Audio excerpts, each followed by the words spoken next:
Surviving social work school is not a matter of chance, but choice. That's why it's important you build a strong foundation sooner rather than later.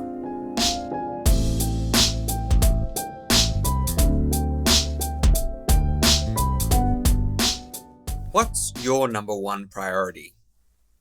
Is it school? Is it your placement? Is it your job? Is it your family? Nope, it's you.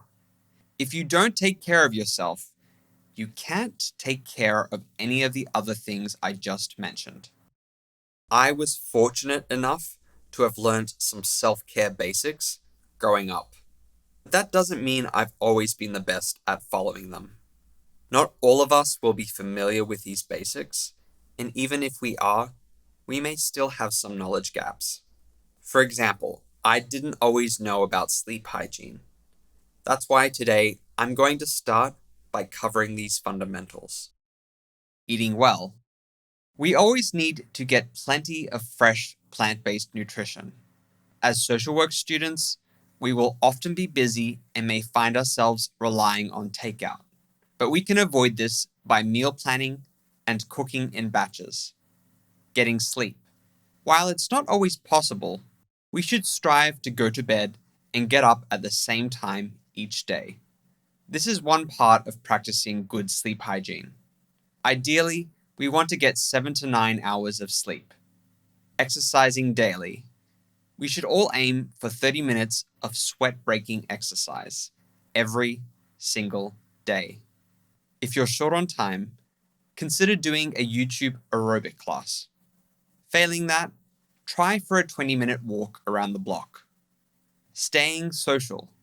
It's crucial that we dedicate time every week to enjoying the company of friends, family, significant others, and peers.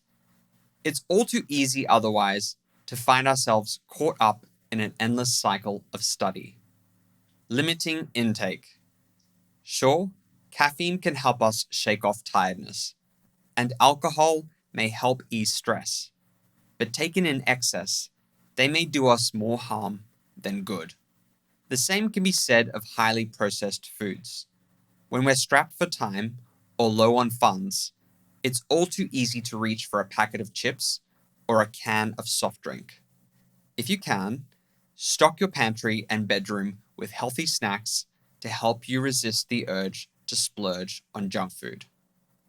Laying the foundations for good health can also help us be more mentally resilient. Resilience is especially important while at school, given how stressful it can be. This stress can trigger anxiety, depression, and/or emotional reactivity. The good news is that these challenges can be addressed with time and daily effort. Now, I'd like to share several techniques that can help with maintaining mental resilience. Many of you will already be familiar with these.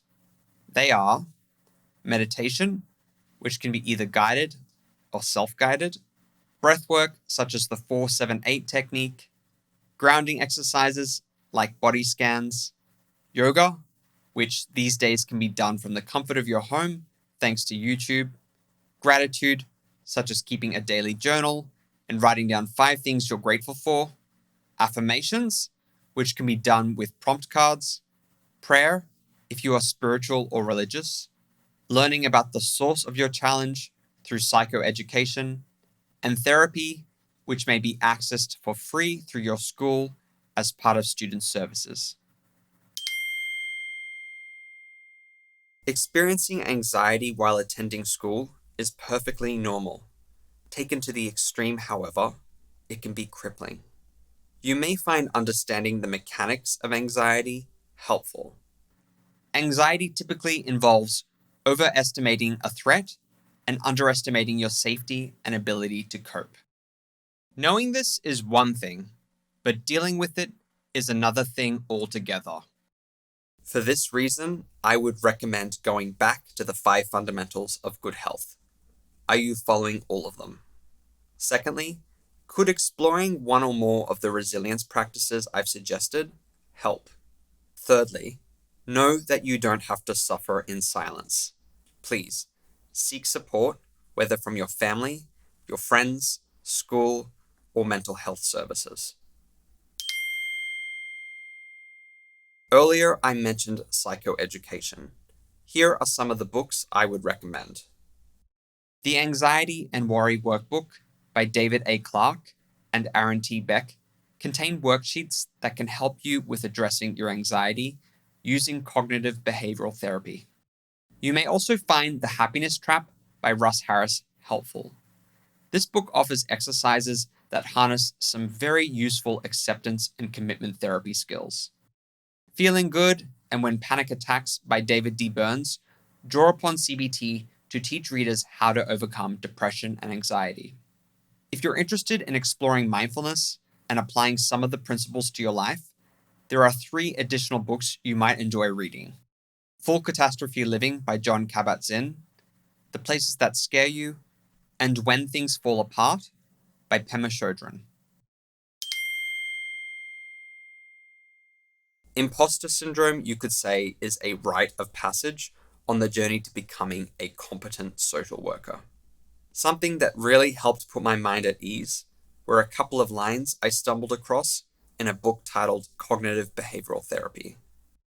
My goal is not to cure this client today. No one expects me to.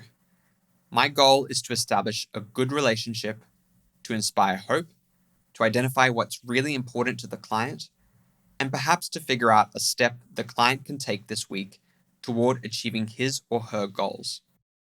We don't measure success as much by immediate outcomes as by our willingness to meet our clients where they're at.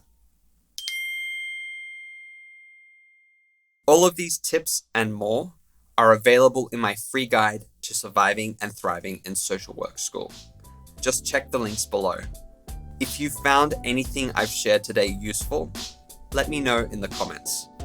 And if there's additional material you'd like me to cover, reach out and I'll do my best to address it in a future video. Thank you, and bye for now.